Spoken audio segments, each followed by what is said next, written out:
Assalamualaikum warahmatullahi wabarakatuh. Perkenalkan, nama saya Kusniatul Anjani dari Program Studi Bimbingan Konseling Islam Universitas Islam Negeri Sultan Aji Muhammad Idris Samarinda. Tujuan saya membuat video ini untuk memenuhi tugas mata kuliah pengantar psikologi yang diampu oleh Bapak Muhammad Hasan Abdillah, SPSI, MPSI. Dalam video ini, saya akan menyampaikan materi mengenai pendekatan behaviorisme. Behaviorisme merupakan suatu pandangan ilmiah dalam psikologi tentang tingkah laku manusia. Jadi, behaviorisme penjelasan singkatnya adalah tingkah laku manusia yang dipengaruhi oleh lingkungan sekitarnya. Pada behaviorisme terdapat teori belajar. Teori belajar dikemukakan oleh Gege dan Berliner tentang perubahan tingkah laku sebagai hasil dari pengalaman. Teori belajar ini lalu berkembang menjadi aliran psikologi belajar yang berpengaruh terhadap arah perkembangan teori dan praktik pendidikan dan pembelajaran yang dikenal sebagai aliran behavioristik. 4 hal utama behaviorisme. Yang pertama, classical conditioning, yaitu perubahan perilaku yang diharapkan adanya stimulus langsung. Yang kedua, operant conditioning, perilaku yang terbentuk oleh stimulus yang telah dikondisikan. Yang ketiga, social learning theory, yaitu menekankan pentingnya lingkungan sosial. Yang keempat, cognitive behavior therapy, yaitu meliputi 4 hal, yaitu fisik, perilaku, kognisi, dan emosi. Pada slide selanjutnya, yaitu karakteristik perilaku bermasalah. Dalam pandangan behaviorisme dapat dikatakan sebagai perilaku atau kebiasaan-kebiasaan yang negatif. Nah, behaviorisme memandang perilaku yang bermasalah adalah sebagai berikut. Yang pertama, tingkah laku bermasalah adalah tingkah laku atau kebiasaan-kebiasaan negatif, yaitu tingkah laku yang tidak sesuai dengan tuntutan di lingkungannya. Yang kedua, tingkah laku yang salah, hakikatnya tuntutan itu terbentuk dari belajar atau lingkungannya yang salah. Yang ketiga, manusia yang bermasalah, yaitu yang mempunyai kecenderungan merespon tingkah laku yang negatif.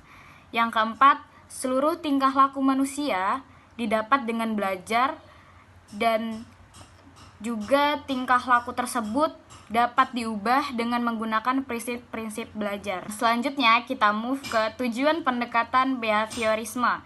Tujuan umumnya adalah terapi, yaitu menciptakan kondisi-kondisi baru bagi proses belajar. Dasar alasannya ialah bahwa segenap tingkah laku adalah dipelajari atau learned, termasuk tingkah laku yang maladatif. Maksudnya ialah jika tingkah laku learned atau neurotik, maka ia bisa di-unlearned, yaitu dihapus dari ingatannya, dan tingkah laku yang lebih efektif bisa diperoleh dari itu. Selanjut ke prosedur konseling behaviorisme. Terdapat tokoh aliran psikologi behavior yaitu John D. Krumboltz dan Carl Tosseren menempatkan dalam 4 prosedur konseling behaviorisme. Yang pertama, belajar operan, yaitu belajar yang didasarkan atas perlunya pemberian tingkah laku untuk menghasilkan perubahan tingkah laku yang diharapkan. Yang kedua, belajar mencontoh, yaitu cara dalam memberikan respons yang baru melalui menunjukkan atau mengerjakan model-model perilaku yang diinginkan sehingga dapat dilakukan oleh klien. Yang ketiga, belajar kognitif, yaitu belajar mengadaptasi perilaku yang lebih baik melalui instruksi sederhana. Yang keempat, belajar emosi, yaitu cara yang digunakan untuk mengganti respon-respon emosional klien yang tidak dapat diterima menjadi respon emosional yang dapat diterima.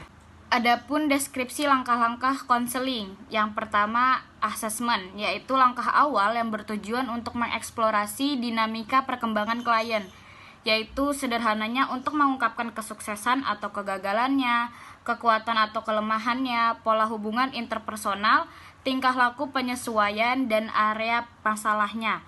Yang kedua, goal setting, yaitu langkah untuk merumuskan tujuan konseling. Yang ketiga, teknik implementation, yaitu menentukan dan melaksanakan teknik atau konseling yang digunakan untuk mencapai tingkah laku yang diinginkan yang menjadi tujuan konseling tersebut. Yang keempat yaitu evaluation termination, yaitu melakukan kegiatan penilaian apakah kegiatan konseling yang telah dilaksanakan mengarah dan mencapai hasil yang sesuai dengan yang diinginkan. Yaitu yang keempat, feedback, memberikan dan menganalisis umpan balik untuk memperbaiki dan meningkatkan proses konseling. Dari penjelasan video saya ini, semoga dapat membantu dan dipahami. Maaf apabila ada kesalahannya. Saya tutup. Wassalamualaikum warahmatullahi wabarakatuh.